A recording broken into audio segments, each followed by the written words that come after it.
Hola, bones! Ets al podcast de català d'idiomes amb en Pablo. A l'episodi d'avui parlem de genètica. La genètica és la ciència que estudia els gens. Què és un gen? Un gen és una part d'un cromosoma que té informació genètica. Els gens, més o menys, són com les instruccions del nostre cos.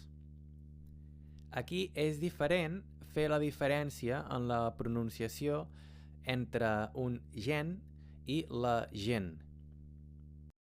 Un gen amb la E més oberta és això que diem, una part d'un cromosoma. I és una paraula masculina, un gen. En canvi, la gen amb la E més tancada, gen, i paraula femenina és un grup de persones. De moment ja tenim dues paraules, un gen i la genètica. Una altra paraula que utilitzem molt quan parlem d'aquest tema és l'ADN. L'ADN són les sigles ADN de l'àcid desoxiribonucleic i aquest ADN és una cadena de doble hèlix feta de gens. És a dir, els gens s'ajunten uns amb els altres per formar l'ADN. Doncs bé, en els últims anys, molts científics han estudiat els gens, com funcionen, i també han estudiat com canviar-los, com modificar-los. Per exemple, si un gen té la informació del color dels ulls, doncs els científics poden canviar aquest gen perquè el color d'ulls d'una persona sigui diferent. No d'una persona adulta, però sí d'un embrió. L'embrió és quan un nadó encara no és un nadó, és a dins de la panxa de la mare, i encara s'està formant. És només un grup de cèl·lules. Jo no sóc un expert en aquest tema, però més o menys és això.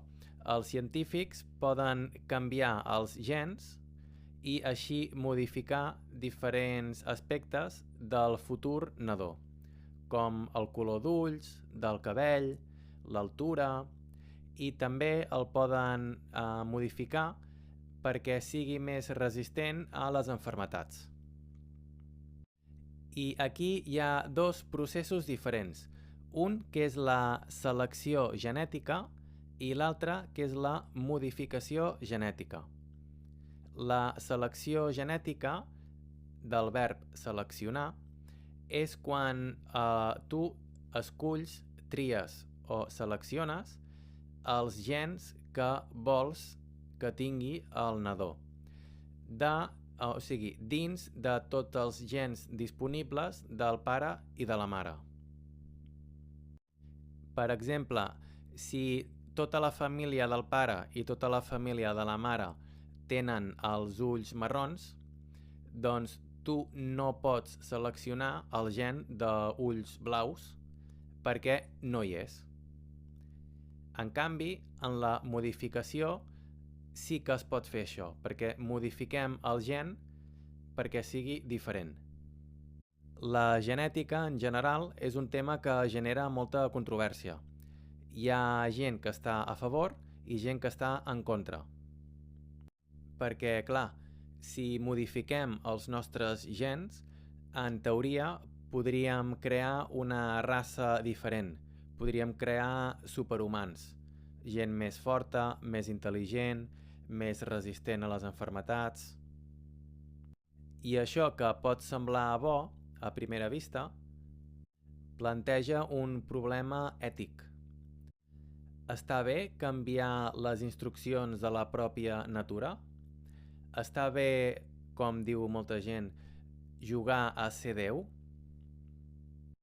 Els beneficis que té, la veritat que poden ser molt bons per tota la humanitat, però també hem de pensar en els possibles riscos que aquesta modificació genètica pot causar.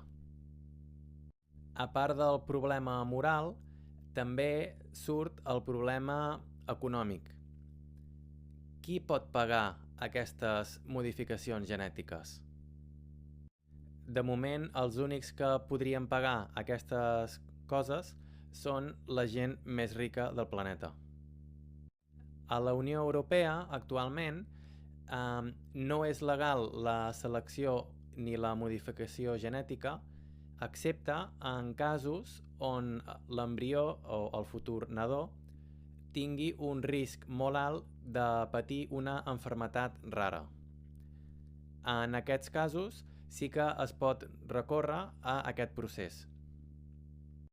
Però hi ha altres països al món on no hi ha cap problema legal en la selecció i modificació genètica, com per exemple als Estats Units. Als Estats Units podem trobar algunes empreses que ofereixen serveis de selecció genètica.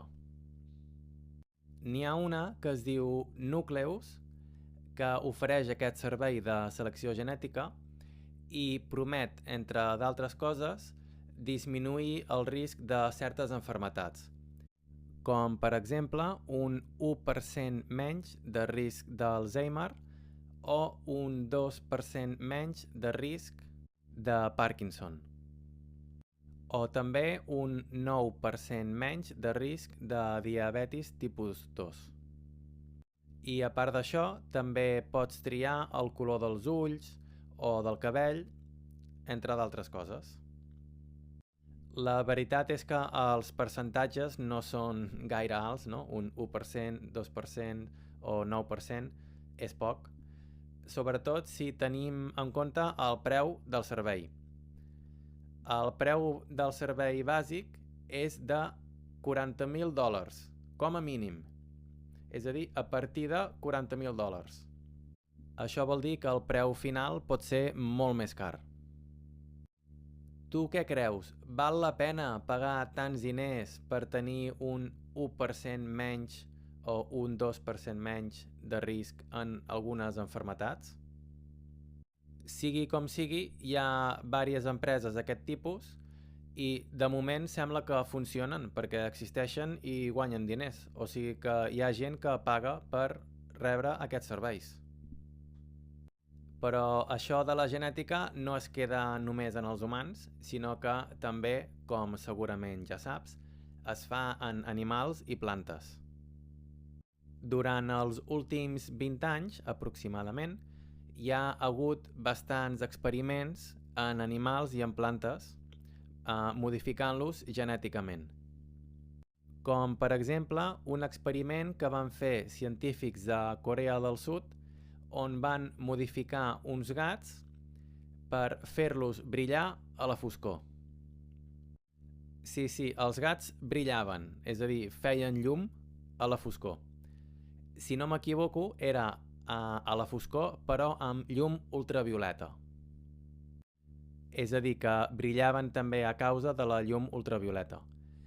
En principi van fer aquest experiment per fer els gats més resistents a una malaltia i el fet que brillessin era indicador de que la modificació genètica havia funcionat. Si tens curiositat, pots buscar per Google experiment gats brillants científics de Corea i segur que pots trobar més informació. T'agradaria tenir algun gat brillant a casa? No sé, potser té algun avantatge, qui sap. Un altre experiment que pot ser divertit o interessant que han fet amb animals és amb les vaques. La Universitat d'Alberta, dels Estats Units, si no m'equivoco, va fer un experiment amb les vaques i les van modificar de manera que els pets de les vaques tinguessin un 25% menys de gas metà. El gas metà és el gas que les vaques treuen pel cul, no? Quan es tiren un pet. I aquest gas metà és contaminant i provoca efecte hivernader. Doncs aquests científics van tenir la idea de fer les vaques més netes o ecològiques, fent aquesta modificació perquè els seus gasos tinguessin un 25% menys de metà.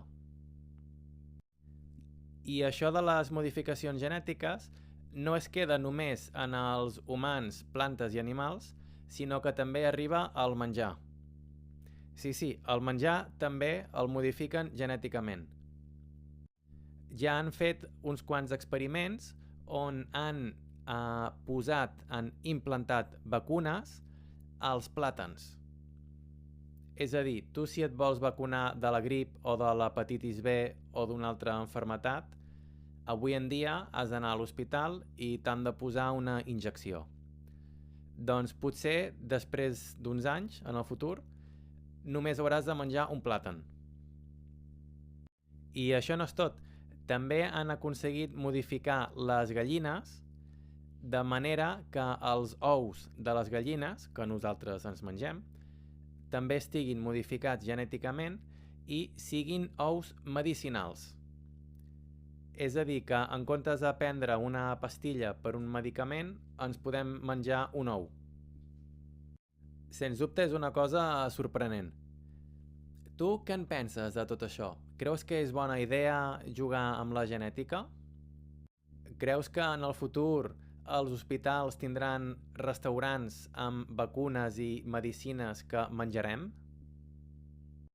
Creus que en el futur la gent tindrà vaques a casa seva perquè els pets ja no faran pudor? Bé, jo no sé com serà el futur, però espero que sigui un lloc maco on puguem viure feliços. I bé, això és tot per l'episodi d'avui. Moltes gràcies, com sempre, per escoltar-me i ens escoltem al següent. A reveure!